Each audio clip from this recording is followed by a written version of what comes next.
আসসালামু আলাইকুম, সবাই কেমন আছেন? আশা করি সবাই ভালো আছেন। আজকে আমি কালোজাম মিষ্টি বানাবো।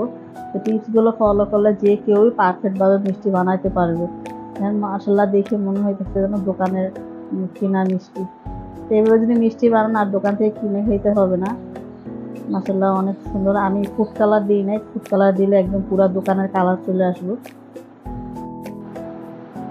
আমি এখানে একটা ডিম নিয়েছি, ডিমটা ভালো করে ফেটে নিব। আমার কেটে নেওয়া হয়ে গেছে। এখানে আমি 1 কাপ গুঁড়া দুধ দিচ্ছি আর 2 চামচ সুজি দিব, 1 চামচ ময়দা, হাফ চামচ বেকিং পাউডার দিচ্ছি আর 1 চামচ ঘি। তো সব কিছু ভালো করে মিক্স করে নিব। তো মিক্স করানো হয়ে গেলে আমি যে ডিমটা ফেটে রাখছিলাম ওটা দিয়ে অল্প করে এটা মেখে নিব। তো আঠালো হলে ভয়ের কিছু নাই। এখন আমি কিছুক্ষণ রেস্টের জন্য রেখে দিব, তাহলে এটা সেট হয়ে যাবে। আমি এখন চিনি শিরা করব।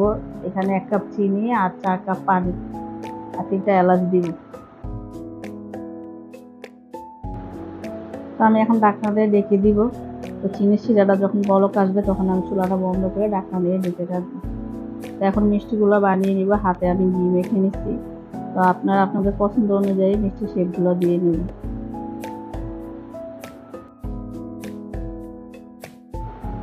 তো মিষ্টিগুলো আমি বানাই নিচ্ছি, এখন আমি ভেজে নেব।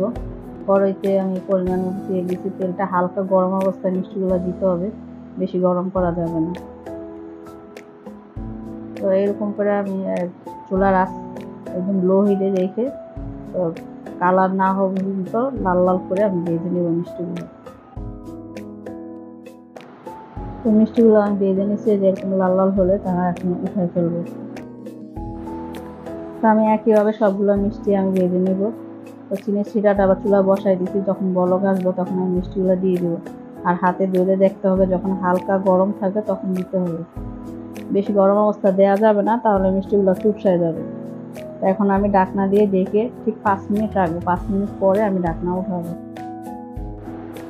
5 মিনিট পর আমি ঢাকনা উঠাইছি। এখন আমি আলতোভাবে একটু মিষ্টিগুলো লেড়ে দিব, আবার ঢাকনা দিয়ে ঢেকে দিব আবার 5 মিনিটের জন্য।